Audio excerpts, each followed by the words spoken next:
pues ya estamos en tiempo de tertulia y hoy me acompaña aquí a mi vera Carmelo Jordá, compañero. ¿Qué tal, Carmelo? ¿Cómo estás? Muy buenos días, pues encantado de estar contigo y sobre todo con los oyentes. Javier Venegas, ¿qué tal, periodista? ¿Cómo estás? Muy bien, compañero. Aquí estamos con esta sintonía que tienes tú que levanta los corazones.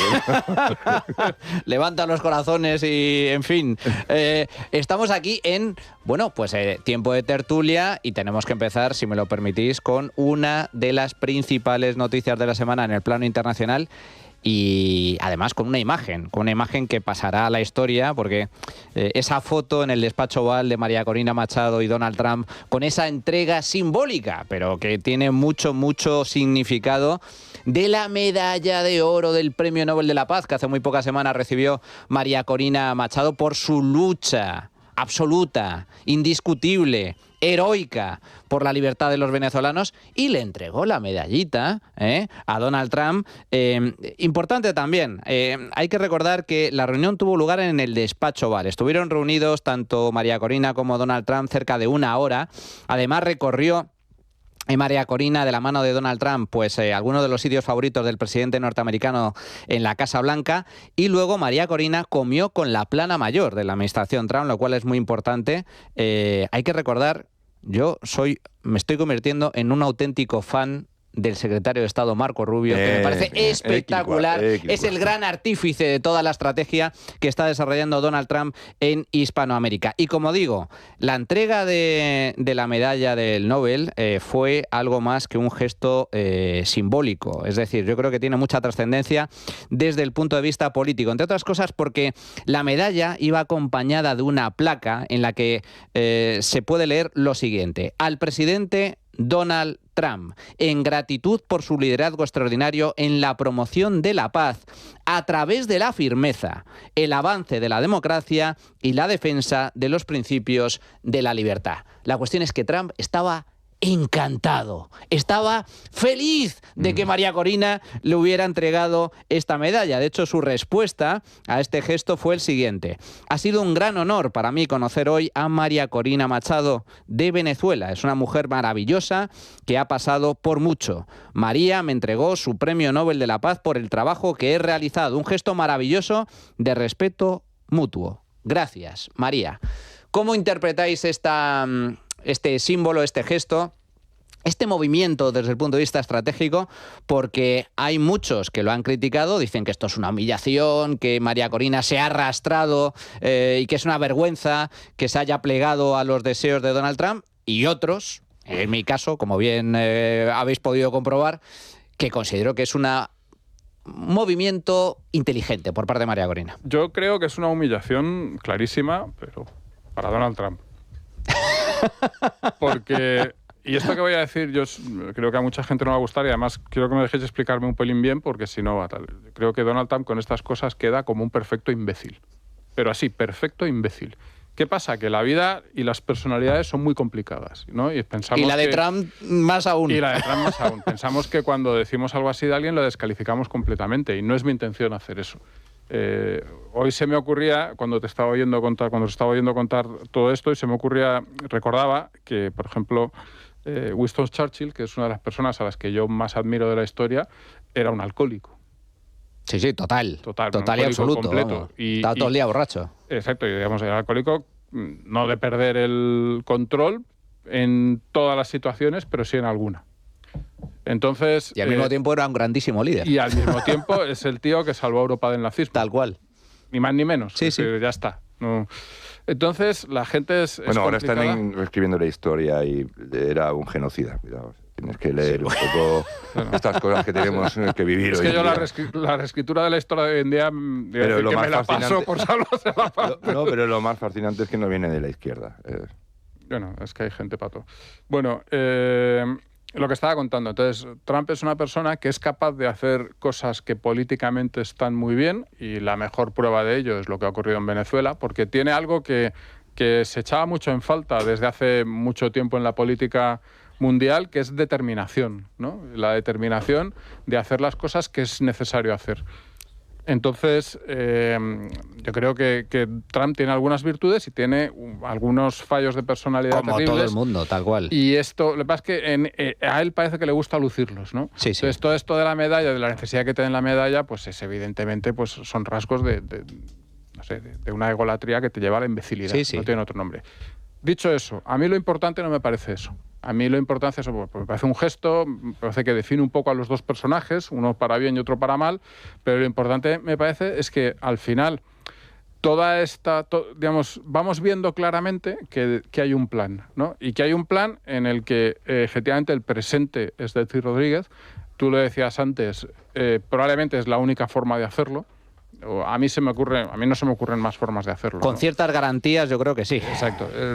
Yo hablaba hace unos días, hablaba de que a mí esto me recuerda a la inversa a lo que ocurrió en Irak. Cuando entras en Irak, cuando Estados Unidos y una coalición internacional entran en Irak, desmontan completamente el régimen e incluso la administración americana hizo eso a pesar de que mucha gente les había advertido en contra. Me permites, justamente porque ha habido unas declaraciones de las últimas horas de Donald Trump, donde una periodista le pregunta directamente a Donald Trump ¿por qué aliarse con Delcy Rodríguez en lugar de con Machado? La respuesta de Trump es muy significativa. Dice Donald Trump: si alguna vez recuerdas un lugar llamado Irak, donde despidieron a todos, a cada persona, claro, a la policía, a los generales, a todos, y terminaron siendo ISIS, en lugar de simplemente ponerse en manos a la obra. Terminaron siendo ISIS. Es que lo tiene metido ahí. Fue un fracaso. Fue un fracaso tremendo de algo que podría haber sido un éxito, que podría haber cambiado Oriente Medio, y no lo hizo porque se hizo mal. Entonces, ahora lo que se está haciendo es exactamente lo contrario. Ahora lo que se está haciendo es contar con lo que hay, para que lo que hay vaya cambiando tal. Oye, ¿que es difícil que salga bien? Claro que es difícil, sí, como todas las cosas.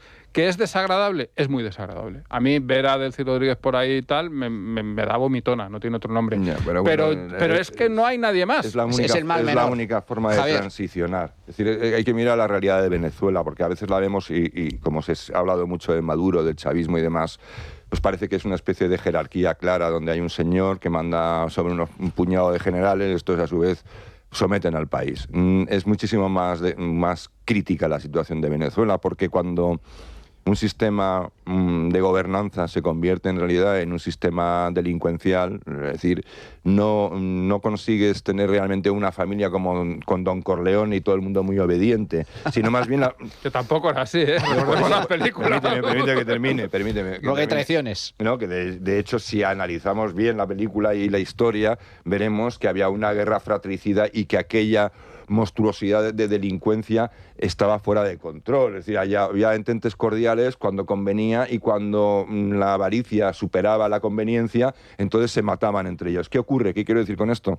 Que el destrozo no solo del sistema político y, digamos, clientelar de Venezuela es supino, es que la propia sociedad, de la cual se han ido un tercio de ellos, se han ido... 8 millones de venezolanos. 8 millones, la mayor diáspora. 8 millones. Ha quedado infectada de esa delincuencia. Es decir, hay muchos modus vivendi en Venezuela, mucha forma de ganarse la vida que depende directa o indirectamente de la delincuencia. Esto es como la mafia siciliana. En realidad no había unos capos y unos señores que imponían las cosas, sino que al final era la propia sociedad la que entraba a formar parte del sistema económico de la mafia, dependiendo de la mafia. Es decir, no era una cuestión solo de miedo, que también, de terror, porque te mataban, o te hacían cualquier pirula. Plata o plomo, como decía el otro. Plata o plomo. No solo era eso. Pablo Escobar, frase mítica. Es que recordar que con la mafia siciliana hubo una de las proyecciones más maravillosas fue la obra pública a través de la mafia. Es decir, se hicieron puertos que nunca se usaron, carreteras vacías.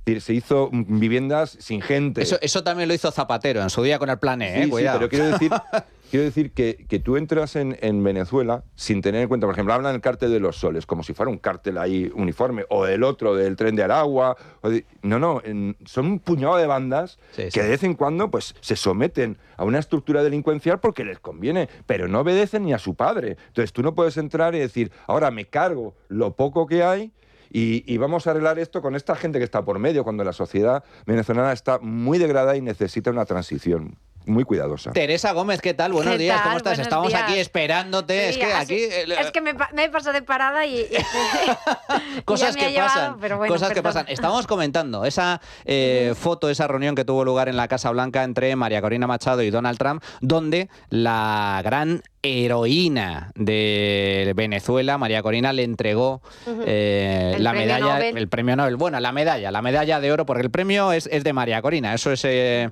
no lo puede delegar. Pero el gesto de entregarle la medalla a Donald Trump sí lo hizo y parece que ha surtido efecto. Donald Trump estaba encantado, estaba feliz, no dejó de alabar la figura de María Corina y María Corina, por cierto, salió tremendamente contenta y satisfecha de esa reunión. ¿Cómo lo valoras? Bueno, es que Trump ya ha conseguido lo que quería, ¿no? Él quería tener la Nobel foto, de la Paz, la medalla. Y al final la ha conseguido. No, a ver, estoy de acuerdo con vosotros que no hay otra manera de establecer la democracia en Venezuela sino con un periodo de transición de esta forma, ¿no? Hace 2 meses publicábamos en mi periódico, en Dostoyevski, que se estaba negociando un periodo de transición con Delcy a la cabeza. Y recuerdo que en aquel momento creó mucho revuelo y comenzaron a decir que si era muy chavista, que por qué decíamos esto, qué tal. Y lo único que hacíamos es contar la realidad. La realidad a veces es molesta, no nos gusta, pero que no nos guste no significa que tengamos que pensar en otra cosa. Efectivamente se estaba negociando esto. Es más, llevaban 6 meses negociando esto con reuniones en Caracas, en Doha y en España, donde en España estaba presente Zapatero. Y Zapatero estaba presente, y yo lo reitero en varias ocasiones, no estaba presente porque sea el aladid de la lucha contra la corrupción y quiera establecer la paz en el mundo. Estaba presente, pues al igual que estaban los chavistas, estaban del bando de la narcodictadura chavista. Por eso estaba negociando con Estados Unidos, pero no porque él fuese neutral y dijese, venga, os voy a poner de acuerdo, no, ni mucho menos. Estaba negociando con el bando de los malos. ¿Y por qué era necesario este periodo de transición? Mira, en un primer momento se pensó en Jorge Rodríguez, el hermano de Delcy Rodríguez, que es el presidente de la Asamblea Nacional, y se pensó en él porque él fue elegido en unas elecciones anteriores que podrían considerar que no son ilegítimas como las últimas, aunque no lo eran, porque el periodo de dictadura en España es mucho más largo, pero es verdad que se podrían considerar legítimas o no crearía tanta controversia, pero Jorge Rodríguez, no era una persona que gustase demasiado a los americanos. Por eso finalmente se decantaron por Delcy Rodríguez. Y es normal porque si además incluso nos lo traemos aquí a España, después de la dictadura, para llegar a la democracia en ese periodo de transición, obviamente no puedes de repente convocar unas elecciones porque de todavía la ley a la ley. Que la transición española hay que recordar que es el gran ejemplo internacional a seguir, claro. De una transición pacífica, democrática, todas las ordenada. transiciones exitosas han sido digamos, contando con el cuerpo de la dictadura. Claro, pero todas. Incluso la transición en la Alemania nazi, digamos, se eliminó a la cabeza, pero toda la estructura nazi, porque era nazi, del Estado, se mantuvo y se fue cambiando poco a poco. Claro, y es que la estructura, como bien decías, la estructura militar sigue siendo fiel a esa dictadura, porque quien la ha nombrado, el ascenso lo han conseguido precisamente por reinarle pleitesía a esa dictadura. ¿Por qué se fue el Pollo Carvajal de Venezuela? Pues se fue de Venezuela porque él era fiel a Chávez, pero no a Maduro. No ve a Maduro como el gran sucesor de Hugo Chávez. Por eso se va, porque si tú a los militares les impones de repente otra cabeza de mando, puede pasar 2 cosas, o que bien ocurra, como ocurrió cuando llegó Maduro, que una parte tuvieron que irse y otra parte se quedó, la parte fiel a Maduro, o que se subleve. Y en este caso, al negociar con Estados Unidos y al ser una potencia extranjera, posiblemente al 90% de posibilidades se terminaría sublevando el ejército, y al final lo que iba a ocurrir es que iba a haber una guerra civil en España en Venezuela, y eso es lo que se quería evitar. Una guerra civil, un golpe de Estado. Yo creo, y además esto lo explicó a la perfección Marco Rubio, esto es un plan en 3 fases. Primero, estabilidad política, orden; en segundo lugar, recuperación económica; y en tercer lugar, transición hacia la democracia. Pero tiene que ser la propia dictadura la que lidere esta transición. Es Delcy Rodríguez la encargada en estos momentos de desmantelar el régimen. Y esto es importante. ¿Y por qué Delcy Rodríguez va a desmantelar el régimen? Bueno, por 2 razones, fundamentalmente. Porque puede acabar como Maduro o peor. Es decir, en una cárcel de Brooklyn... Porque no tiene más opciones. No tiene más opciones. O Brooklyn o directamente enterrada bajo tierra. Es decir, se la cargan y punto. Y por lo tanto, Delcy Rodríguez está absolutamente aterrorizada. Es decir, lo tiene muy claro. Y las directrices que tiene que cumplir son las que marca Washington. Pero es que esto lo defiende la propia María Corina Machado, que lo ha tenido muy claro. Este es uno de los mensajes que ha dejado encima de la mesa después de esa reunión con Donald Trump. Venezuela va a ser libre, que nadie lo dude. Y esto va a ocurrir gracias al apoyo que hemos recibido del presidente Donald Trump. Y así lo digo con todas sus letras, y así lo dije ayer en el Senado, en frente de senadores de ambos partidos a quienes les agradezco profundamente su presencia, porque si hay algo que ha unido al pueblo de los Estados Unidos es la causa por la libertad de Venezuela. Y así queremos que siga siendo, porque el pueblo de Estados Unidos entiende cómo la libertad de Venezuela afecta a todo el hemisferio. Esto es importante, Machado alabando la figura de Donald Trump. Es gracias a Trump que se está liberando presos políticos, es gracias a Trump que Venezuela tiene una oportunidad. Y lo reitera además con este otro mensaje, donde dice literalmente que Delcy Rodríguez está cumpliendo órdenes. Entonces, es lógico que el pueblo de Venezuela tenga esta preocupación. Pero la señora Delcy Rodríguez en este momento lo que está es cumpliendo órdenes. Ella no está en un acuerdo a motus propio, ni cómoda. Ella está cumpliendo órdenes, porque al final, si algo demostró el 3 de enero, es que tenía que haber una amenaza real, tenía que haber fuerza real. El costo de quedarse en el poder tenía que ser más alto que el costo de la salida para que se diera este cambio de actitud en el régimen. Y los venezolanos hicimos todo lo que nos correspondía en términos de la organización, la movilización, la victoria electoral. Pero hacía falta el respaldo decidido de los Estados Unidos.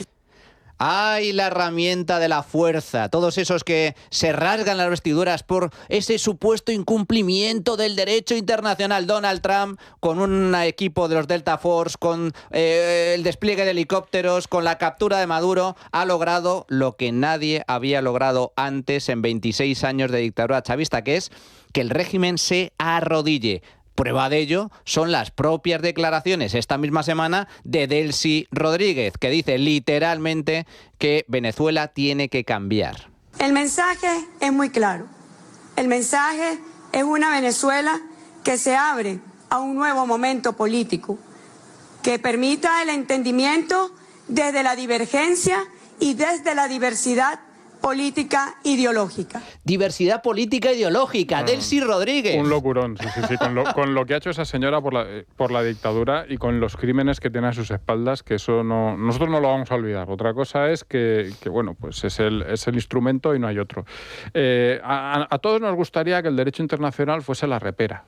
A mí me encantaría. Es decir, y que en cuanto un tío como Hugo Chávez pues da un golpe y usurpa el poder, pues el derecho internacional, la coalición, yo que sé, la ONU, ahí todo muy bonito, los Reyes Magos, le echasen del poder.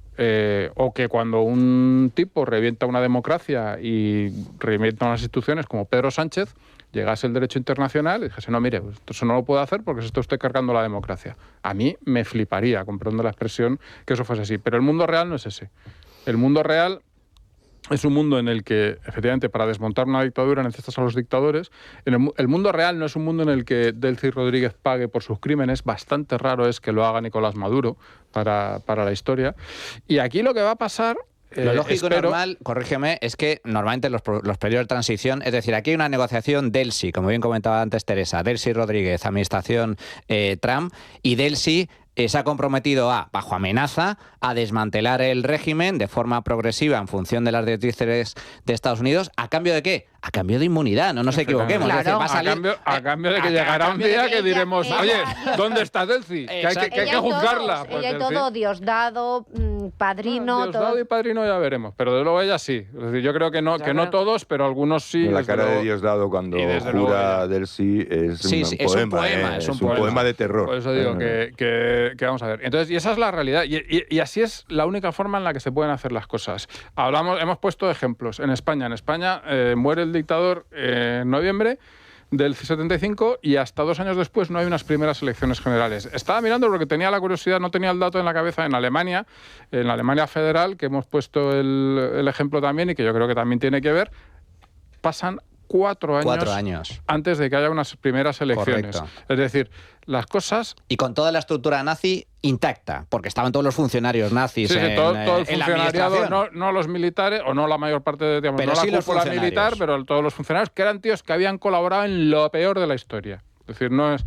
Entonces, esa es la realidad. Bueno, pero aún así, cuidado, no nos ajenemos tampoco. Yo creo que Alemania sufre una limpieza institucional severísima. De hecho, uno de los factores que está estudiado del milagro alemán, que llaman el milagro alemán, no es tanto que los alemanes sean de otra materia prima, porque yo tengo un amigo alemán directivo de una grandísima compañía y dije que mis padres fueron los que levantaron este país, nosotros somos unos vagos. Sí, un directivo. Y no, la cuestión es que limpiaron de tal forma que no había corrupción.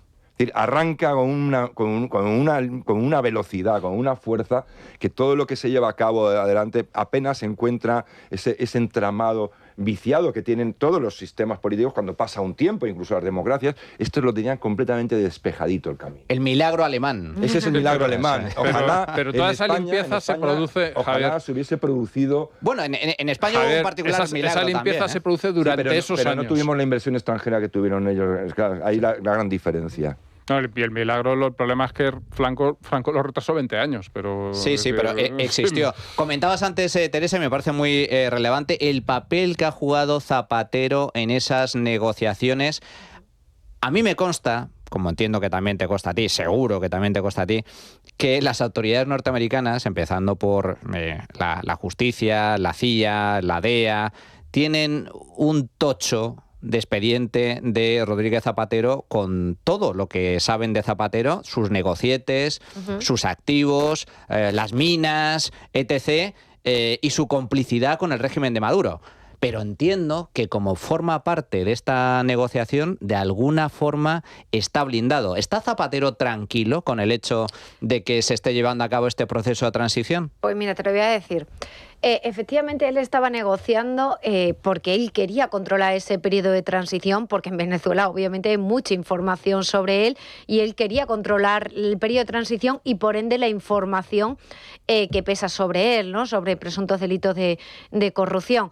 Entonces, por eso estaba en esas negociaciones, para tener cierta participación y de ese modo, por un lado, controla quiénes se van a quedar en Venezuela y que sean aliados de él, y por otro lado, a Estados Unidos lo vende como, oye, que yo os he ayudado en este periodo de transición, no vengáis a por mí, que yo he hecho de nexo conductor entre el chavismo y vosotros. O sea, obviamente él tenía un interés personal. Mira, yo hace unos años, cuando estaba el Pollo Carvajal aquí, yo fui a ver la prisión y estuve hablando con el Pollo Carvajal. Y a mí el Pollo, que por si la audiencia no sabe, era el jefe de la inteligencia y contrainteligencia de Venezuela durante el chavismo, a mí el Pollo me dijo que efectivamente Zapatero había cobrado en Venezuela. Y lo había cobrado y me dijo, mira, ha cobrado a través de determinadas acciones que tiene en empresas mediante testaferros. O sea, tal cual. Esa fue la... Y de hecho, el tema de la mina de oro y demás, a mí el Pollo no me lo reconoció y tampoco lo reconoció en sede judicial cuando declaró, pero sí que había cobrado a través de acciones que tenía en empresas. Entonces, a mí me consta que Zapatero está tranquilo por la información que pueda haber en Venezuela, porque sabe que de ahí no va a salir, y por los americanos, pero está muy nervioso con el tema de Plus Ultra, porque ahora han perdido el control en el tema de Plus Ultra. Eso se está investigando aquí. ¿Quién está llevando esa acusación? La está llevando la Fiscalía Anticorrupción de Alejandro Luzón, que es más independiente, por supuesto, y tiene cierta autonomía con respecto a la Fiscalía General del Estado. Es cierto que la investigación en sí la estaba llevando la UDEF, por lo tanto era, como nosotros contamos, una explosión controlada, pero a raíz de esa noticia se ha dado una orden por escrito por parte de la Fiscalía Anticorrupción, por supuesto con el beneplácito de la juez Esperanza Collazo, le han dado esa orden a los investigadores de la UDEF y le han dicho a los 2 agentes de la UDEF que están llevando a cabo esta investigación que informen directamente a la Fiscalía Anticorrupción y a la juez Esperanza Collazo, y que no den traslado de la información arriba, a sus superiores. Tanto es así que me consta que cuando recibieron esa orden estos agentes, lo que le dijeron estos agentes a Luzón fue, vale, me parece muy bien, pero esa orden dásela por favor a mi comisario, es decir, al comisario jefe de la UDEF, Fernando Pascual. Me dicen que hubo una llamada de Luzón a Fernando Pascual, que Fernando Pascual tampoco tiene mucho margen y tampoco puede hacer tal, pero él con tal de lavarse las manos dijo fenomenal,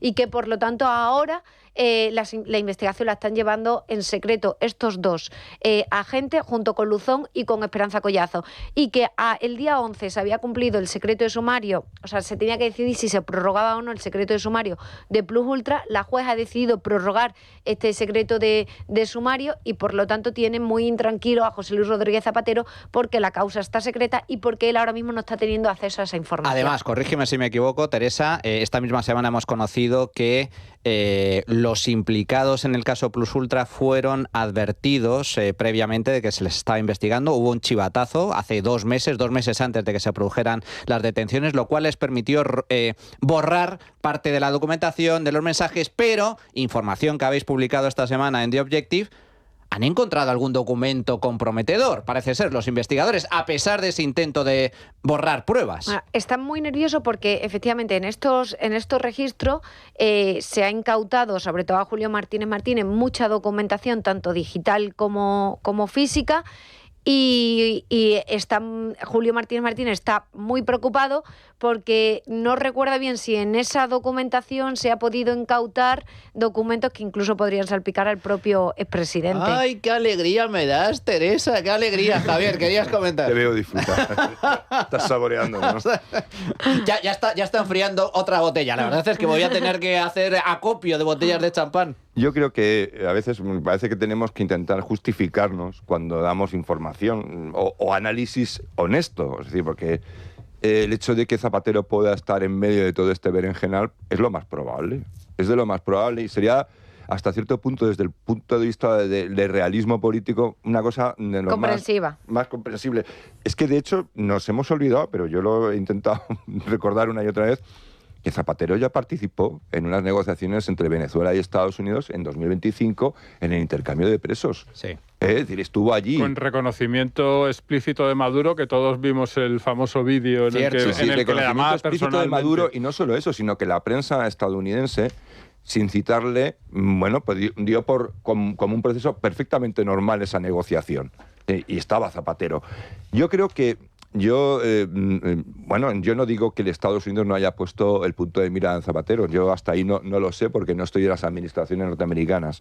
Lo que sí tengo la sensación es de que hay algo bastante trucho en esas informaciones que de repente se publican, medios estadounidenses afirman que no sé qué, que Zapatero figura en una lista de 64 nombres y no sé qué, no 62 ni 63, 64 nombres, y que de repente se rebotan en medios españoles y al mismo tiempo, una vez que se publican en medios españoles, luego se rebota de allí, medios europeos afirman, ¿no? Entonces, te lo digo porque el sistema judicial o el sistema administrativo norteamericano es infinitamente más transparente que el nuestro. Sí, total. Entonces, el hecho de que un nombre relevante figure en alguna cosa, simplemente en una solicitud de información, todo eso va por circuitos, por repositorios que aparecen y que son, la mayoría de ellos, accesibles. Simplemente puedes buscar por palabras clave, por nombres, por operaciones, y tendría que aparecer en algún lado, aunque sea de forma indirecta, el nombre de José Luis Rodríguez Zapatero. Yo me he tomado la molestia de hacer esa búsqueda, que es buscar en los dockets, que llaman ellos, y no aparece. Quiero decir con esto, la parte de la idea importante que quiero decir, y permíteme, la parte de la idea importantísima que quiero decir aquí, es que trasladar en un país como España la idea de que el trabajo sucio nos lo va a hacer Estados Unidos, Donald Trump, o el que fuera. Es de a mí me da una vergüenza. Vergüenza ajena. Vergüenza espantosa. Hagamos el trabajo nosotros. Claro, es decir, nosotros, es. cuando, por ejemplo, hay una cosa que demuestra también esa inversión del concepto de control de poder que hay en España, que lo tenemos desde el franquismo y desde la transición. Son 90 años de comer con carros y carretas. Por ejemplo, cuando Feijóo, creyendo que es lo correcto, dice, en la comisión del Senado no voy a citar a Zapatero, lo voy a citar ya muy al final, le voy a dejar tiempo. ¿Por qué? Por su condición de expresidente. Bueno, eso yo sé que igual lo dice porque queda bien, porque quiere parecer que no hace sangre, pero es una inversión de la relación que debe haber con el poder, porque no hay que respetar a un expresidente, porque eso es respetar al poder.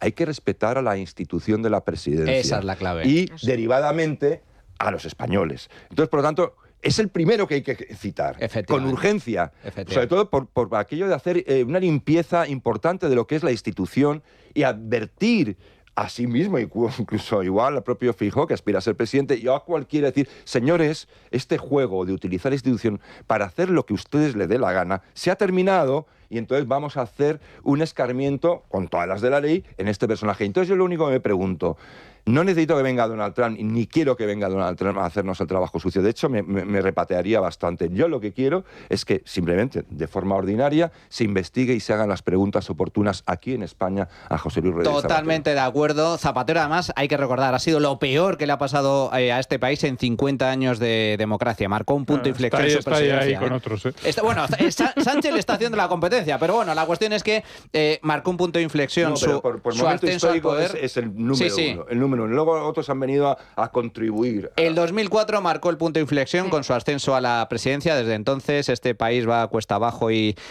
sin frenos, y muy de acuerdo con lo que estás comentando, que es esto de por decoro, por respeto. Pero ¿cómo que respeto? El primero en tener que ir a declarar en la comisión de investigación, y muy de acuerdo también en el hecho de que, mira, aquí no nos tiene que venir a salvar Estados Unidos, nos tenemos que salvar nosotros mismos. Si no, vaya vergüenza. Zapatero, hay una serie de negocios turbios y hay indicios más que suficientes para abrir una investigación sobre ese tipo de negocios turbios, como por ejemplo el rescate de Plus Ultra. Precisamente sobre eso, Plus Ultra, el Pollo Carvajal, Zapatero y el Delsigate, vamos a hablar a continuación.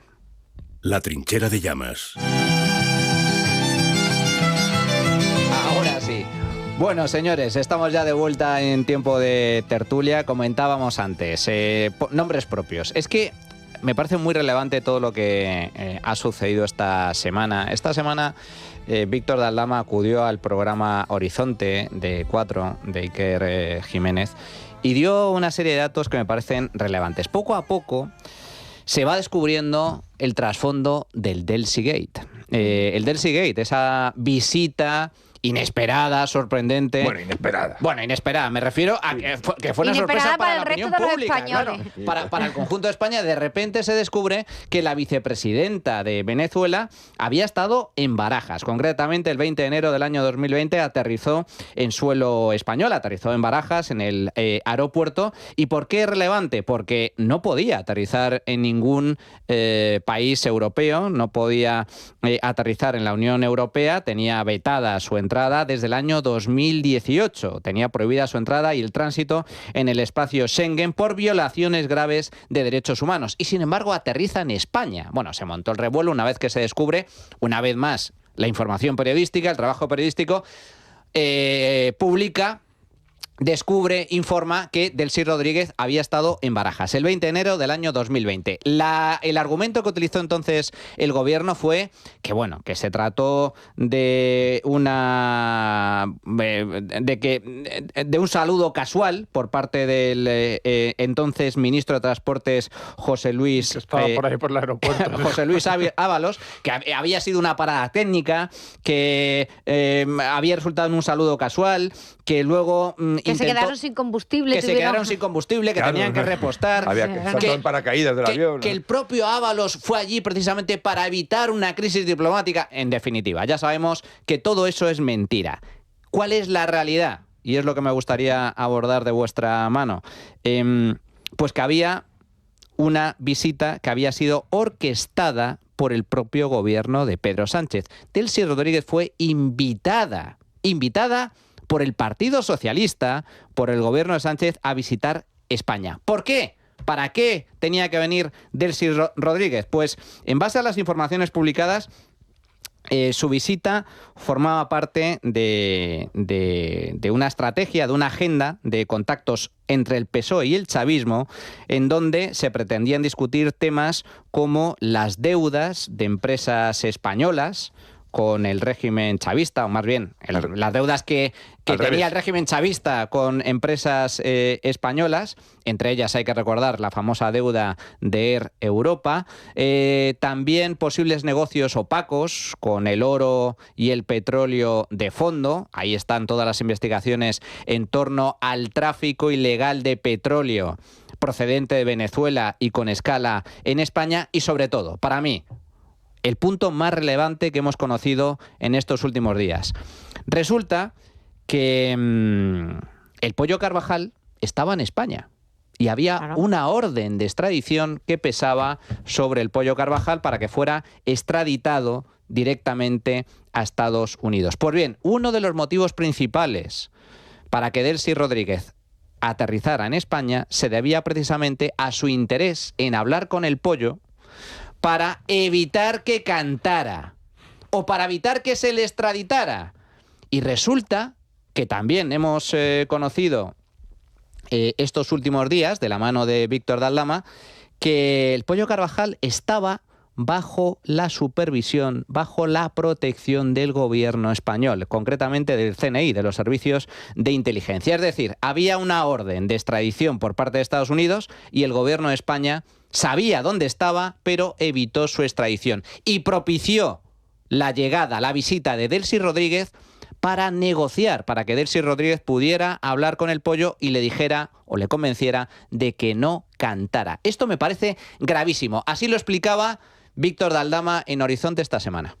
Sería interesante saber, ¿llegó a negociar el gobierno de España con el régimen de Nicolás Maduro una posible entrega del Pollo Carvajal a Venezuela?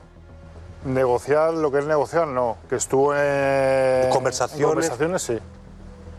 Es que esto es muy grave. A ver, explícame por qué es grave, Calabres. Bueno, pues porque es una persona que estaba en busca y captura por los Estados Unidos, que había orden de arresto sobre él, que había sido detenido en España ya en 2019, que cuando se le reclama finalmente para que vaya a la Audiencia Nacional y ser entregado a Estados Unidos, desaparece del mapa. Nadie sabe dónde está bajo protección del CNI y a la vez el gobierno de España, a espaldas de Estados Unidos y de la DEA, está negociando o en conversaciones para ver qué hace con el Pollo Carvajal y Venezuela. Eso, y recordemos que si ha caído Maduro, es en gran parte por lo que ha contado el Pollo Carvajal. Es que esto es clave, Teresa, porque el Pollo Carvajal, al que tú conociste, le pudiste entrevistar y has publicado muchas informaciones al respecto, el Pollo Carvajal ha sido clave en la captura de Maduro, porque era el que tenía toda la información. Sí. Está negociando con la justicia estadounidense, cantando lo más grande, para que Estados Unidos pudiera emprender acciones legales e incluso esta acción militar para capturar a Maduro. Por lo tanto, me parece tremendo que hubiera sido protegido por el gobierno de Sánchez y además negociando directamente con Delcy, con el régimen venezolano, para evitar que cantara e incluso se barajara la posibilidad de enviarlo de vuelta a Venezuela. Sí, es que, hay que preguntarse por qué se pudo escapar el Pollo Carvajal. Después de esa resolución de la Audiencia Nacional, donde efectivamente se aprobó que se enviase a Estados Unidos, el Pollo Carvajal supo la resolución antes de ser notificada. Entonces, ¿por qué la supo? ¿Por qué se filtró a los medios desde esa reunión de los magistrados? El Pollo Carvajal pudo conocer esa información y le dio tiempo a poder escaparse. O sea, ¿estaba premeditado? O sea, ¿y por qué la Audiencia Nacional en un principio dijo que no se entregaba y luego que sí? O sea, hay muchas preguntas y muchos interrogantes en este procedimiento que yo creo que no dejan en buen lugar, una vez más, al gobierno, ¿no? Y también la connivencia que pueda haber. Cambios de ritmo, ¿no? De repente se acelera el proceso de extradición a la velocidad de la luz. Sí. No, y entonces, yo recuerdo que cuando, él se escapa, está casi 2 años, sigue aquí en España, pero escondido. Obviamente, claro, ¿cómo no lo iba a saber el Centro Nacional de Inteligencia dónde está el Pollo Carvajal? Es que si tenemos a un tío que está aquí en España, que es la persona más buscada del mundo internacionalmente, donde Estados Unidos ofrece una cifra millonaria para su captura, y lo tenemos aquí en España y no sabemos dónde está, pues es que dejaría muy mal lugar a los servicios de inteligencia de este país, entre otros motivos, porque la exmujer ahora ya del Pollo Carvajal, con la que tiene 5 hijos, iba semanalmente a verle dónde estaba escondido. Entonces era tan fácil como seguir a la mujer y ver dónde estaba el Pollo Carvajal. El DNI lo tenía perfectamente localizado. Es que yo, que soy una periodista menor, supe dónde estaba el Pollo Carvajal. No lo tenía con certeza, pero sabía que estaba ahí porque era tan fácil como decir, ¿dónde se puede esconder el Pollo Carvajal? Lo primero que haces es pues ver el patrimonio que tiene su abogado. Cuando empiezas a ver la cantidad de casas que tiene su abogado, tenía 400.000 casas, más de 40 casas por toda España, y yo decía, pues 40 casas por toda España. En una de estas casas está seguro. Entonces, si te tienes que esconder, ¿dónde te vas a esconder? Pues te escondes en un sitio que esté cerca de Madrid, pero que no esté en Madrid. Pues era en Seseña. Fui a esa casa, estuve haciendo vigilancia, pero un día solo, la verdad, y había una persona escoltando la casa, una persona que nos llegó a perseguir y además que fue de verdad espectacular, porque salimos corriendo, el tío nos enseñó una pistola, vino detrás de nosotros, recuerdo que además era invierno por la noche, o sea, fue espectacular, y yo dije, está ahí seguro, y efectivamente luego me confirmaron que había estado ahí en esa casa de Seseña donde estuvimos haciendo vigilancia. ¿Y por qué tiene tanto interés el Pollo Carvajal? Pues obviamente no solamente por la información que tiene de España y de cómo se han financiado los movimientos de los partidos políticos de izquierda y de extrema izquierda de España, sino también a nivel internacional. De hecho, cuando él dijo, oye, que yo quiero hablar, y en la Audiencia Nacional, tanto en aquel momento Alejandro Abascal, que era el juez instructor del caso Morodo, como el juez Manuel García Castellón, le llamaron a declarar y habló sobre la financiación de Podemos por un lado, y habló también sobre el caso Morodo, que eso es lo que preocupaba a Zapatero, porque siempre se dijo... El embajador de Zapatero en Venezuela, que fue condenado a millones de euros. Millones de euros, y llegó a un pacto con la Fiscalía de, oye, 10 meses de prisión para ti, 2 años para tu hijo, que por lo tanto no tiene que entrar en prisión. ¿Y qué ocurrió? Que siempre se dijo que Raúl Morodo, que era el embajador de Zapatero en Venezuela, era realmente el testaferro de Morodo, y él nunca llegó a señalar arriba, nunca llegó a señalar a Zapatero. Y bueno, pues se llegó a un acuerdo con la Fiscalía y al final las penas quedaron para en él, nada. Mira, claro. Y solamente voy a decir, voy a terminar, ¿por qué era tan importante? ¿Por qué de él sí tenía tanta importancia? Para ella era tan importante el Pollo Carvajal. Pues como bien digo, no solamente por España y por Zapatero, que eso seguramente le hubiese terminado dando igual, sino por la información que tenía a nivel internacional. El Pollo Carvajal llegó a entregar un documento que está bajo secreto de sumario, que se archivó estando bajo secreto de sumario en la Audiencia Nacional, y dice así: mientras fui director de inteligencia y contrainteligencia militar de Venezuela, recibí una gran cantidad de reportes señalando que este financiamiento internacional estaba ocurriendo. Ejemplos concretos son Néstor de Kirchner en Argentina, Evo Morales en Bolivia, Lula da Silva en Brasil, Fernando Lugo en Paraguay, Ollanta Humala en Perú, Zelaya en Honduras, Gustavo Petro en Colombia, Movimiento 5 Estrellas en Italia y Podemos en España. Y él va contando información sobre cómo se han financiado todos estos movimientos desde Venezuela. Por lo tanto, claro, es que la información que tenía que dar era a nivel internacional, y de hecho a mí me consta que actualmente, porque él sigue en comunicación con determinados agentes de inteligencia, aunque está allí en Estados Unidos, él tiene acceso a una videollamada semanal y también a poder enviar correos electrónicos. Y me consta por fuentes de inteligencia que él ahora mismo está dando muchísima información de Brasil. Es que esto es muy importante porque el Pollo Carvajal está a la espera de sentencia, se enfrenta a décadas de cárcel. Se retrasó la publicación de la sentencia al mes de febrero. Se enfrenta porque en Nueva York existe la pena de muerte. Pero la cuestión es que está negociando con las autoridades norteamericanas, está colaborando en todo, está cantando lo más grande, pero la clave, o sea, importante, que hay que recordar, el Pollo Carvajal estaba fugado en España bajo orden de extradición de Estados Unidos desde el año 2019 y fue protegido por el CNI, es decir, por el gobierno español, para evitar esa extradición. No lo extraditaron. Es más, ahora descubrimos ¿por qué vino Delsi? ¿Por qué vino Delsi? Delsi vino precisamente a España para hablar con el Pollo Carvajal o para hablar con el gobierno y convencerle de que o se lo entregaran de vuelta a Venezuela o lo mantuvieran escondido para evitar la extradición del Pollo Carvajal a Estados Unidos. A mí esto me parece... O sea, todo es grave, Carmelo, pero es que esto ya es el colmo. Yo creo que cuando decimos que este es el gobierno más corrupto de la historia de la democracia, lo decimos por varias razones. Una de ellas es porque nunca la corrupción ha llegado tan arriba y hemos podido señalar que el presidente del gobierno tenía digamos, casos a su alrededor, que veremos su trascendencia penal ya en breve de uno de ellos, pero que en cualquier caso es un caso de corrupción que habría hecho dimitir al más pintado.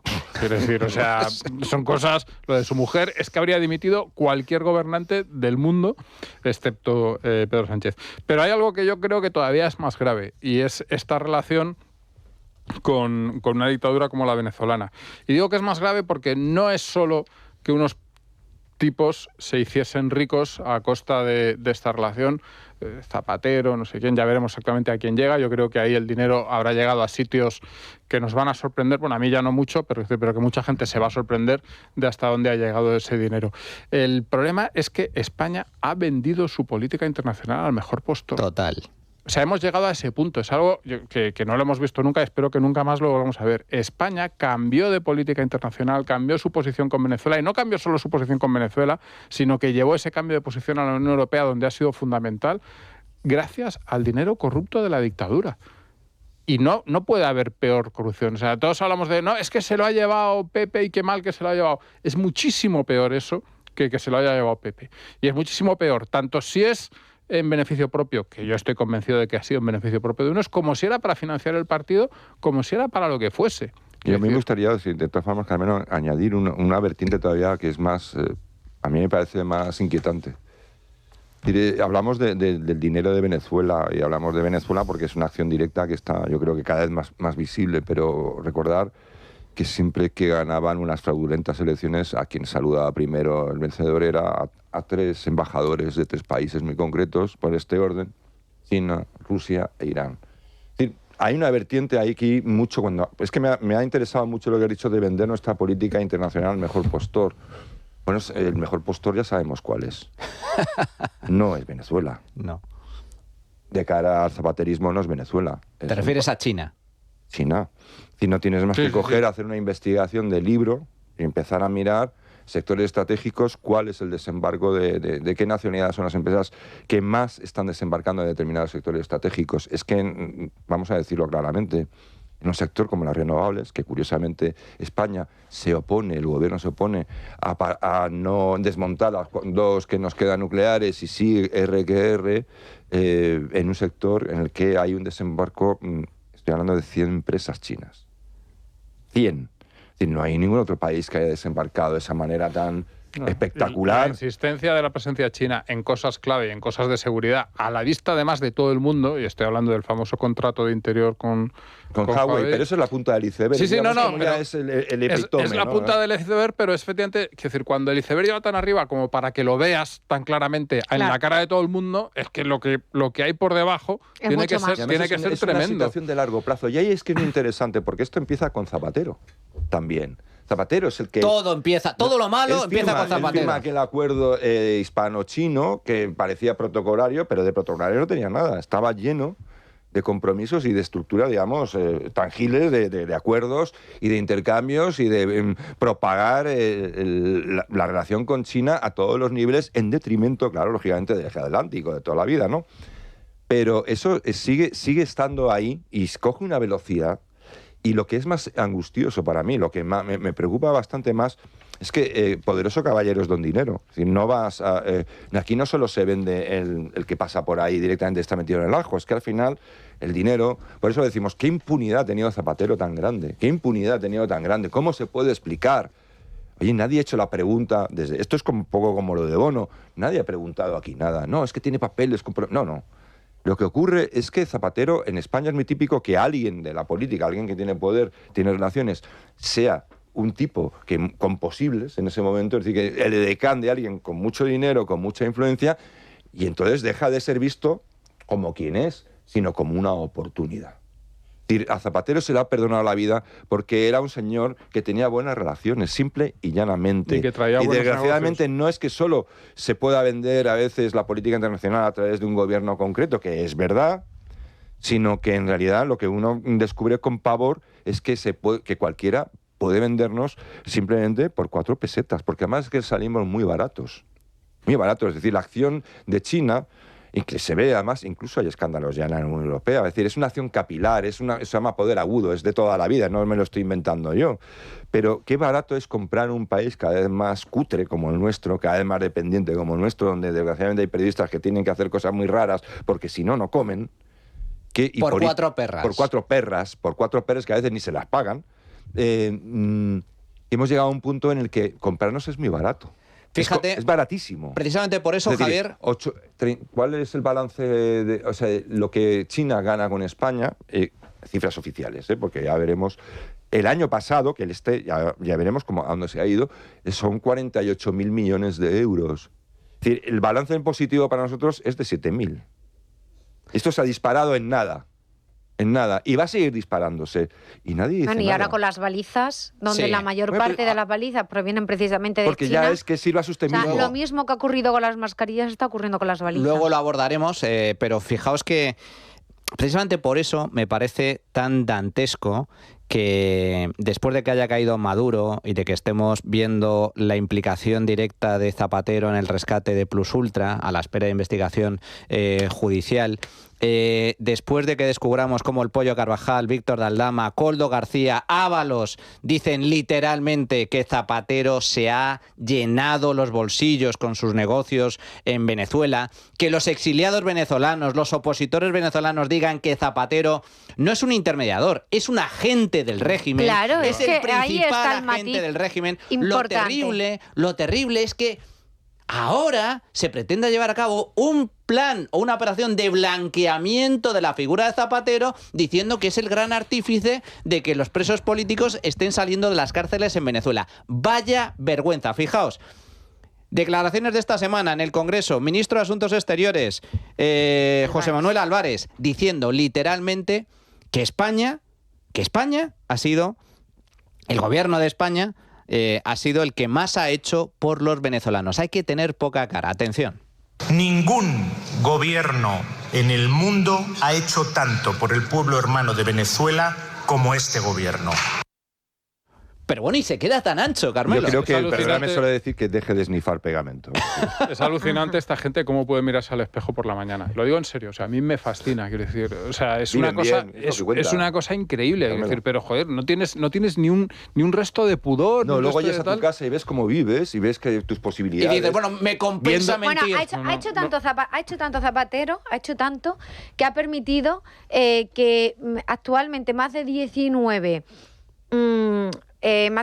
terroristas de ETA puedan campar a sus anchas en Venezuela, sabiendo perfectamente dónde están, sabiendo cuál es su domicilio. El Pollo Carvajal me dio a mí y lo publiqué y se entregó en la Audiencia Nacional una lista con los 19 huidos terroristas en Venezuela con exactamente cuál era su su esto de identidad, como su DNI allí, ¿no? O sea, que tiene otro nombre. ¿Dónde vivían exactamente? ¿Dónde tal? No se hizo absolutamente nada. Es decir, Zapatero negoció para darle cobijo a estos terroristas allí en Venezuela que puedan acampar a sus anchas y huir de la justicia española. Pero es que Fíjate todo lo que hizo Zapatero. No solo lo decimos nosotros, es que a mí me gusta siempre fundamentar los argumentos con hechos. Leopoldo López, opositor venezolano, que estuvo... Al que citó el desvergonzado... No sé, estoy intentando encontrar palabras bastante duras, pero no de querella. De Álvarez lo citó como que habló bien de Zapatero. Hay que tener...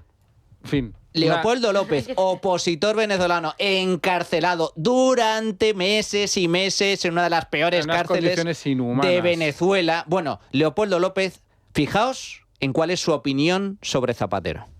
Me tocan la celda y me dicen, tiene visita. Entonces yo bajo y ahí estaban en el segundo piso, estaba Delcy Rodríguez y el expresidente de España, Zapatero. Y entonces me dicen, bueno, es que tú tienes que llamar a calmar las protestas. Y yo le digo, no voy a llamar a calmar las protestas. Yo no voy a calmar las protestas. No, es que hay mucha violencia. Y yo digo, la violencia es de ustedes. Aquí quienes están reprimiendo son ustedes. Aquí quien está disparándole a la gente son ustedes. Quienes han matado a 1, 2, 3 personas todos los días son ustedes. Y entonces, bueno, eso no llegó a nada. Y fueron de ahí varias veces. Fue Zapatero varias veces a visitarme. Fue Delcy Rodríguez. Fue Jorge Rodríguez. Zapatero visitando a los presos políticos en Venezuela, ¿para qué? ¿Para ayudarles, para animarles, para darles su apoyo? No, para decirles que se callen, que callen su boca. De la mano de los dictadores, de la mano de lo peor del régimen. De Delcy, de Jorge. Qué vergüenza. Qué gentuza. Fijaos. No, qué vergüenza que me espanto. Otro exiliado, en este caso, Laurent Saleh, que también fue torturado, preso político en Venezuela. Esto es lo que opina sobre la izquierda española y sobre el gobierno de Pedro Sánchez. Todos estos años no fue que no nos quisieron ayudar, no fue que no nos quisieron atender, es que todo lo contrario. Cada vez que presentábamos una resolución exigiendo la liberación de presos políticos en Bruselas, ¿qué hacía Podemos? ¿Qué hacía el BNG? ¿Qué hacía todos estos partidos? Se oponían a exigir la liberación de presos políticos estando más de 20 españoles presos, Dios mío. Cuando se solicitaba pedir que se dejaran de torturar gente, ¿qué votaban ustedes? Se opusieron todos estos años. Se opusieron. El problema no es que no puedan opinar de Venezuela, el problema es que tienen metido en Venezuela todos estos años a favor de un dictador militar que asesina, señores. Nosotros hablamos desde las heridas, se las mostrábamos, tenemos que mostrar las heridas. Nos tenemos que poner el pie y mostrar las heridas, las muestro, porque es que ya no sabemos qué hacer. Es bonito estar todos los días, y me hacían así, y me hacían allá, y a mi compañera la mataron, y a este compañero le hicieron esto, y a este lo violaron así. O sea, ¿por qué? ¿Por qué tenemos que hacerlo? Lo tenemos que hacer porque todos los días sale gente a defender la dictadura una y otra vez. La izquierda española, Carmelo, ha sido cómplice de la dictadura chavista. Cómplice, la izquierda española, ha sido cómplice Podemos y todo ese mundo que está alrededor de Podemos, y ha sido cómplice el Partido Socialista Obrero Español y el gobierno español. Es que a través de Zapatero... Cómplice es poco, porque parece que tú sabes que ha cometido un delito y entonces te lo callas. No, efectivamente. Ha colaborado en los delitos, ha colaborado en los delitos de la dictadura. De una dictadura atroz. Pero ha colaborado porque... ¿Por qué surge Podemos? O sea, ¿cómo surge Podemos? ¿Quién financia a Podemos? O sea... Mira, pero no Podemos, es que no es solo Podemos, quiero decir que Podemos, decimos Podemos que Podemos, pero luego el PSOE se dio cuenta de que ahí había negocio y dijo, oye, nosotros vamos a hacer esto y lo podemos hacer mejor que Podemos porque estamos en el gobierno. Y la dictadura dijo, coño, pues es verdad. Claro, efectivamente, pero es verdad que el nacimiento de Podemos, el germen de Podemos, nace ya detrás de la mano de la narcodictadura chavista. Y de hecho el Pollo Carvajal dice, los fundadores de Podemos en su informe, los fundadores de Podemos recibieron dinero del gobierno venezolano, esto lo dijo en sede judicial, con el propósito de crear un partido político, es decir, lo que hacía Venezuela era crear determinados movimientos de extrema derecha en determinados países para desestabilizar el país, que era la intención que tenía aquí en España. De extrema izquierda, perdón, he dicho de extrema izquierda. Dice, luego de su establecimiento siguieron recibiendo dinero por distintas vías para financiar aspiraciones al poder y eventos electorales. La última operación sobre la que tuve conocimiento ocurrió en julio de 2017. Solo déjame una cosita, Teresa. En territorio español. Solo una cosa, que lo que está diciendo que lo refuerza. Y fijaos el movimiento lateral que acaba de hacer ahora Podemos, para reforzar un poco, ha visto que cae Venezuela. ¿Con quién está? ¡Con China! ¡Amigo! ¡Han ido a China! ¡Qué raro! En fin. Bueno, señores, cerramos el bloque Venezuela. Vamos a hacer una pequeña pausa y regresamos con más temas. Me gustaría hablar del nuevo decreto con el cual el gobierno pretende censurar a los medios de comunicación y a los influencers, a la gente que tiene muchos seguidores en redes sociales, y hablar también de las famosas balizas y de las últimas declaraciones de la Dirección General de Tráfico de Pere Navarro, que nos quiere prohibir directamente el poder conducir. Nos quiere prohibir usar nuestro propio coche particular. Pero eso será a continuación. Como decía, me gustaría cerrar el bloque de Venezuela, porque estamos hablando de toda la asquerosidad de la izquierda patria internacional sobre la dictadura chavista, pero me gustaría cerrarlo con un toque de optimismo porque, amigos, ya tenemos nueva canción del año, una auténtica canción viral donde todos los venezolanos están cantando felices porque, amigos, ¿dónde están los comunistas tras la caída de Maduro? ¿Dónde están?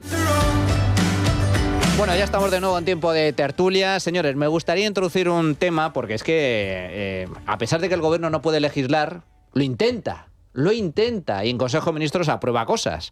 Aunque luego el Congreso lo tumba porque no tienen votos suficientes para que se lleve a cabo la aprobación definitiva. Esta semana el Consejo de Ministros ha aprobado 2 reformas importantes que tienen que ver con la información, con el derecho a la información, con la libertad de prensa. El gobierno ya lleva tiempo intentando poner en marcha un plan para intentar censurar, acallar a los medios críticos. Es uno de sus objetivos. Ha aprobado distintas medidas en esa materia y ahora acaba de anunciar una reforma para ampliar el derecho a pedir rectificación en el caso no solo de medios tradicionales, sino también de nuevos medios, como las redes sociales, Internet, etcétera. En concreto, el Gobierno ha anunciado la reforma de la Ley Orgánica Reguladora del Derecho de Rectificación y la reforma de la Ley Orgánica de Protección Civil del Derecho al Honor. ¿Y en qué consisten estas reformas? Pues básicamente en extender el derecho a rectificación, como digo, no solo a medios tradicionales, sino también a medios digitales, como por ejemplo los influencers, los usuarios relevantes en redes sociales que tengan al menos 100.000 seguidores en una plataforma o 200.000 acumulados en varias. Pues bien, según este proyecto que pretende aprobar el Gobierno, pues estos influencers van a estar obligados a implementar mecanismos accesibles y visibles para recibir solicitudes de rectificación.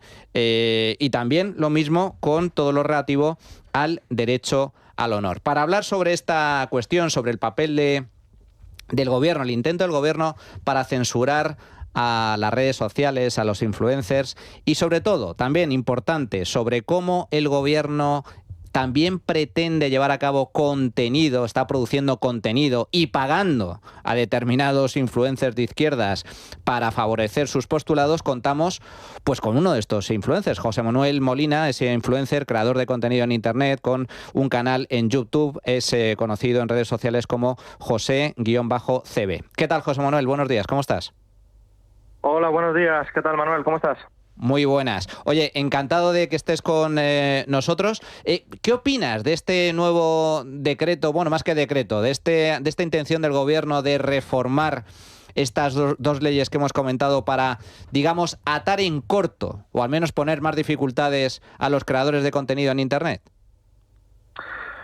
Pues si te digo la verdad me parece lo normal, porque por parte del Gobierno llevan ya unos años con una estrategia de compra de creadores vía publicidad institucional, vía Radio Televisión Española, y viendo que la estrategia tampoco les está saliendo bien, porque hay muchos que evidentemente no se dejan comprar, pues ahora ya en vez de sacar la zanahoria, digamos que están sacando el palo directamente. Claro, por un lado, como bien comentas, intentan... Claro, porque esto de que tú tienes más de 100.000 seguidores en una plataforma, por ejemplo en Instagram o en X o en TikTok, y te vas a ver obligado a establecer un mecanismo visible, fácil, para que cualquier persona te diga, oye, que tienes que rectificar esta información. Además, limita también el uso de inteligencia artificial para utilizar determinadas imágenes, para hablar de determinadas cosas. Estamos asistiendo, como bien comentas, José Manuel, a un intento de censura de los medios digitales porque el Gobierno ha perdido el control de la red, de Internet. Sí, además es que hay dos cosas que me parecen que son bastante irónicas en esta situación, y es que por una, esta medida está llegando por parte de, yo creo, de que uno de los gobiernos más mentirosos que ha habido nunca, y la misma está llegando la misma semana que hemos tenido ese informe sobre Radio Televisión Española en el que acusaban al programa de Cintora y al de Javier Ruiz de manipulación, de sesgo importante. Entonces esa misma semana llega todo esto. Entonces al final lo que vemos es que cuando un medio está bajo el control del gobierno hay manipulación directa, y en cuanto se pone a la vista esa manipulación, pues a quitarla de encima no vaya a ser que la gente se entere.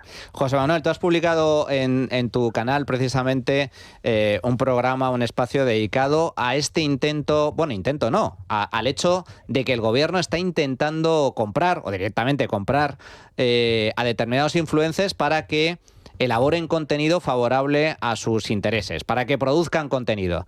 ¿Quiénes son estos influencers? ¿Cuánto dinero ha destinado el gobierno a la creación de contenido en Internet a través de estos satélites digitales, por así decir? Pues muy buena pregunta. Estamos hablando de decenas de miles de euros cuando nos vamos a los contratos que están asignados directamente a estos creadores. Estos creadores han sido, por ejemplo, contratados en el caso de España 2050 para todos estos actos que había montado el gobierno contra Franco, porque tema de actualidad, ¿no? Y entonces les había pagado en torno a 2.000 o 3.000 euros por unos vídeos de 2 minutos, pero luego tenemos publicidades institucionales. Pero yo creo que el mayor frente y donde más se ve esto es que hay un canal que se llama Playzeta, que está asociado a Radio Televisión Española, que es totalmente opaco, no se sabe el coste que tiene, pero la gran mayoría de estos creadores vienen de ahí. De hecho, una persona que seguramente os suene, que es Inés Hernán, algunos la recordarán de la Gala de los Goya, de que presentadora en Radio Televisión Española, efectivamente. Pues su inicio hace unos años fue literalmente en esta cadena que es parte de Radio Televisión Española, que funciona como una especie de cantera, porque no hay persona que haya sido pagada por el gobierno que no haya estado antes en este canal. Además es curioso porque... corrígeme si me equivoco, José Manuel, estos influencers que trabajan para el gobierno, que aceptan este tipo de campañas institucionales para hablar de determinados contenidos que le interesa a la agenda gubernamental, ya sea Franco, ya sea los objetivos 2030, ya sea cualquier cuestión relacionada con políticas del gobierno, luego van de neutrales, lo cual no deja de ser bastante hipócrita, ¿no? Sí, luego, efectivamente, por supuesto, hay un abanderamiento de la neutralidad diciendo que ellos no es que estén a favor del gobierno, es como... y en muchos casos tengo que decir que es verdad que no están a favor del gobierno. Lo que pasa es que casualmente el gobierno está contratando para que hable de cuestiones políticas a personas que casualidad siempre están alineadas con los intereses del gobierno, con lo cual es ponerlo muy fácil, yo creo, ¿no? Al final, bien, a lo mejor no están a favor del gobierno, pero como sus ideas encajan perfectamente, sería básicamente hacer lo mismo. Una de las cosas que quería añadir es que todo esto se hace con cargo al presupuesto público, que no hay un interés de rendimiento, que no hay un interés de eficiencia, simplemente es pagar 3, 4, 5.000 euros. En muchos casos lo que estamos viendo son contratos menores de directamente 15.000 euros para que no tengan que llevarse a cabo licitaciones. Cuando te pones a sacar toda la cuenta, la cifra es escandalosa. Absolutamente escandalosa. José Manuel Molina, influencer, creador de contenido en Internet, con un canal en YouTube absolutamente recomendable. Muchísimas gracias, fuerte abrazo. Muchísimas gracias, un abrazo. Bueno, me gustaría, ¿tú querías comentar algo, Sí, simplemente quería hacer una mención. Sí. Recuerdo a Guillermo Cortázar, el historiador, político y un hombre que yo he tenido la suerte de gozar de su amistad y su cercanía, que falleció esta semana de una enfermedad fulgurante.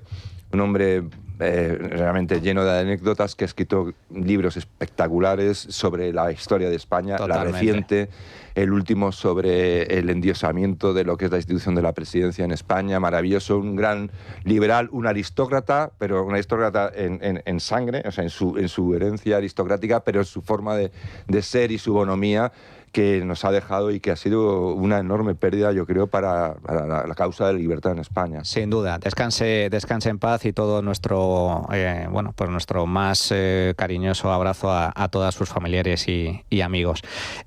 Comentábamos tema de censura a medios de comunicación, pero es que curiosamente la publicación o este proyecto de reforma que ha anunciado el Gobierno coincide casualmente con ese informe absolutamente demoledor del Consejo de Informativos de Radio Televisión Española, donde pone negro sobre blanco a la manipulación de algunos presentadores y programas de Televisión Española, como es el caso de Cintora o como es el caso de Javier Ruiz, que entre otras desinformaciones se hicieron eco, no solo se hicieron eco, difundieron un bulo. Pero un bulo descarado, que era claro, que todo el mundo sabía, y que sobre todo no todo el mundo, que ellos sabían que era mentira. El bulo de la bomba Lapa, de la UCO, contra el presidente del Gobierno, que mira tú, qué casualidad, tenemos aquí a una de las periodistas que desmontó el famoso bulo, Teresa. Es que... Manuel, acuérdate, es que aquí yo te dije, oye, me dicen que hay un plan que se está llevando a cabo desde el Gobierno para desacreditar a los periodistas que investigamos la corrupción, a la Fiscalía que investiga la corrupción, quiero decir, la Fiscalía Anticorrupción de Luzón, y para desacreditar a la UCO, ¿no?, que es hasta el momento la fuerza investigadora, ¿no? Porque la UDES está desaparecida. ¿Te acuerdas que lo hablábamos aquí? Sí. Bueno, pues era mediante, con el uso de determinados medios de comunicación, con el uso de medios de comunicación de izquierda y publicando información que perjudicase a estas personas que investigan la corrupción. Ese era el plan.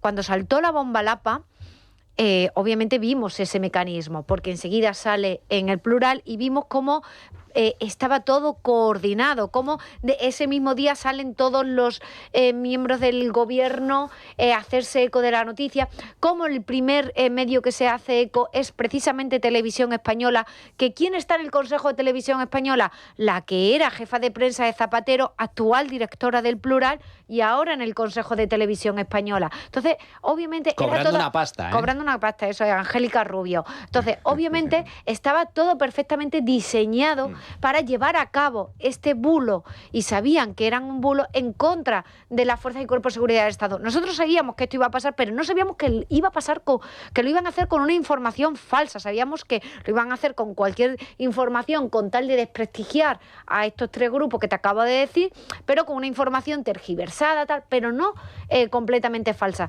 Entonces, cuando vimos la información, lo primero que comentamos mi compañera Ketty Garas y yo fue: nosotros tenemos ese chat y sabemos que nos hubiese llamado la atención si hubiésemos leído ese mensaje. Entonces, corriendo fuimos al chat y vimos que se habían borrado fragmentos para tergiversar el mensaje y decir que esta persona estaba diciendo, que este miembro de la UCO estaba diciendo que le iba a poner una bomba Lapa al presidente del Gobierno, y ni muchísimo menos. Lo que estaba diciendo es, como investigue esta corrupción, porque hubo una fuente que le estaba dando información de Koldo García Izaguirre y le dijo esta persona, es su fuente, le dijo, pues te van a dar una medalla si consigues averiguar esto. Y dijo él, o una bomba Lapa en los bajos, diciendo, igual me ponen esto por haber investigado precisamente la corrupción. Entonces, cuando lo vimos, no nos podíamos creer, porque decíamos, ¿cómo lo han hecho de una manera tan absurda? Tan burda. Tan burda.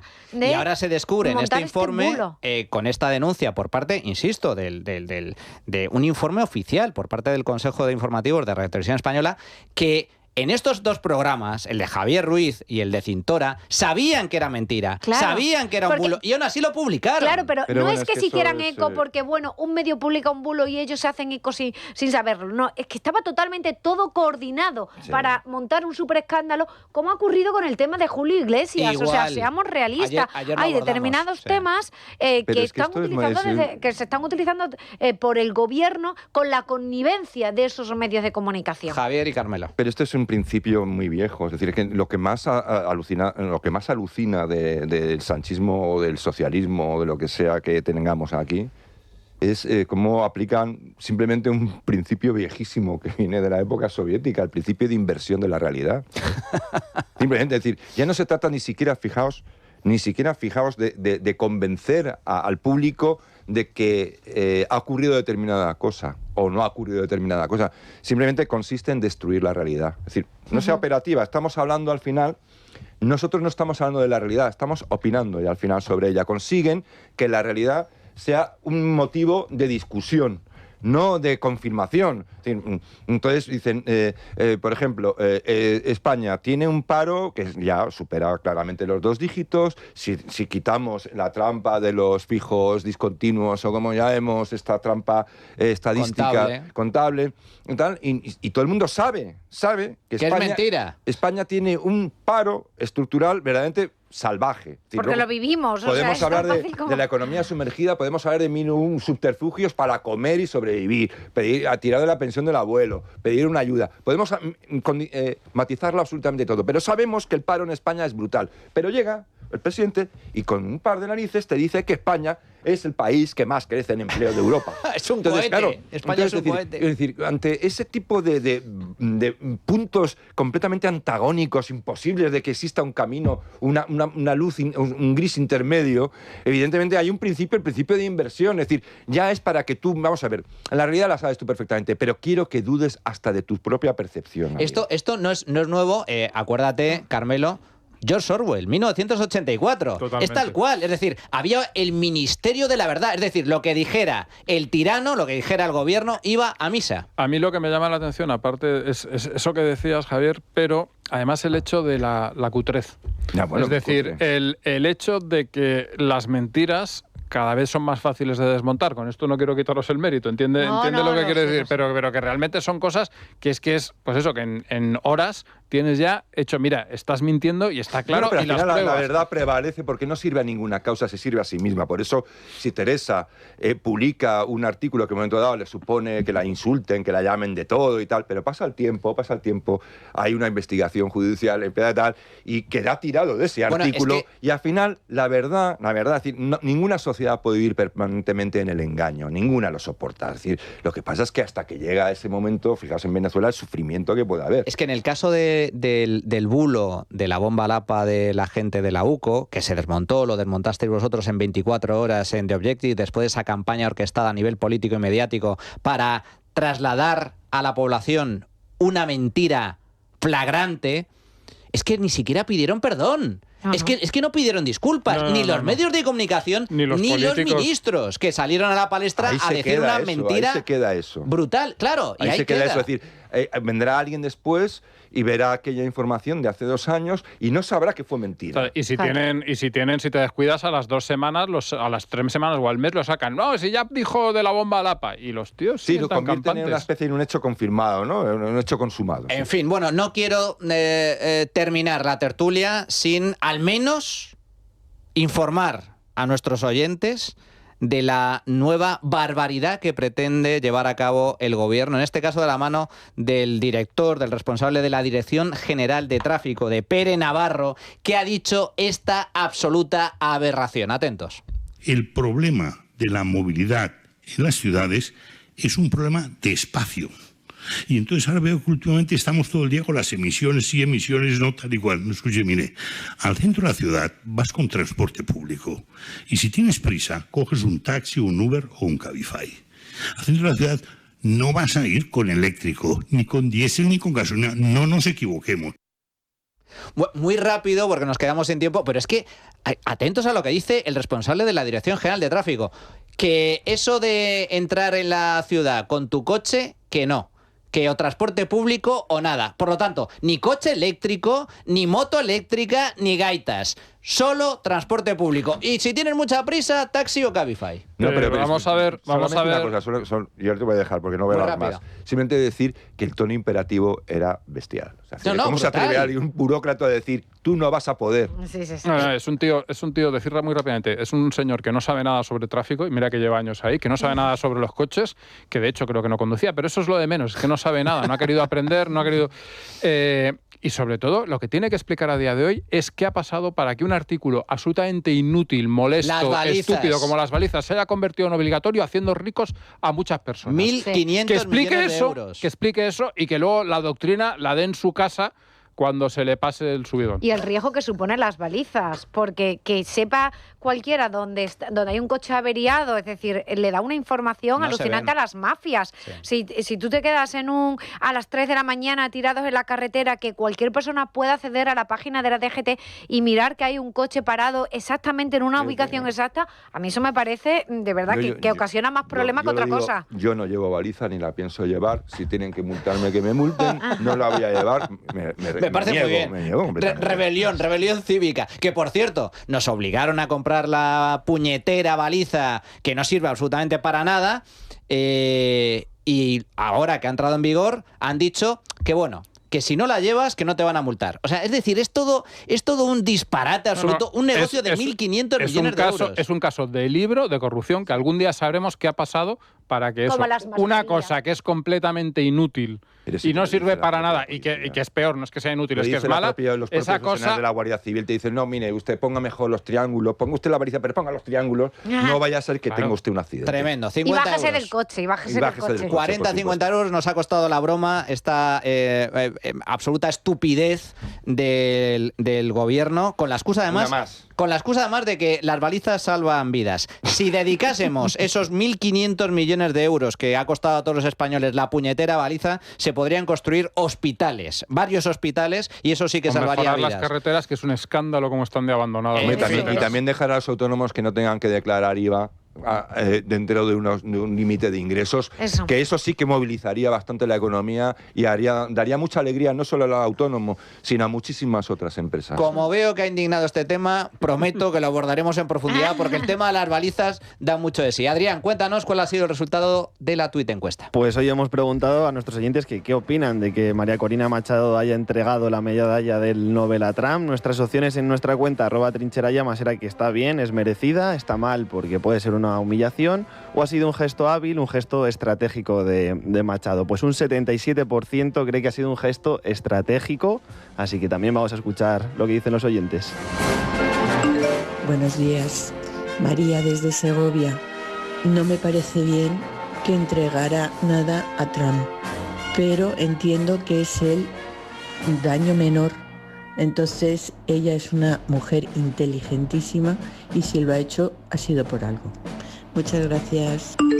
Buenos días. Pues yo creo que María Corina Machado ha demostrado que es una persona al mismo tiempo de valiente, que mira por su país y que no le ha importado entregar la medalla a Trump, porque al mismo tiempo se ha humillado y al mismo tiempo se ha enaltecido. Es toda una señora. Hola, muy buenos días. Si el gesto que ha hecho María Corina hacia Trump, esto es bueno para Venezuela, me parece estupendo, porque nadie la ha presionado, ha sido ella, porque ha visto que esto le va bien y le va a ir muy bien para Venezuela. Así que, estupendo. Bueno, pues muchas gracias a todos nuestros oyentes por sus opiniones. Muchas gracias también, Javier Venegas. Un auténtico placer poder contar contigo. A vosotros y a ti. Carmelo Jordá, bueno, tú y yo nos vemos muy habitualmente y de hecho tienes una sección de gran éxito en este programa de viajes. O sea, y es un placer estar aquí hablando de política, de balizas o de viajes, de lo que sea. Y Teresa Gómez, muchísimas gracias por acompañarnos y una vez más, no me cansaré de repetirlo, enhorabuena por tu fantástico trabajo. Muchísimas gracias. Enhorabuena. Muchas gracias. Enhorabuena. Bueno, señores, nosotros no nos vamos, continuamos ahora de la mano de Nuria Richard en su programa, en su sección No te equivoques. ¿Para qué? Para derribar mitos progres, que hay muchos. La trinchera de Llamas, con Manuel Llamas.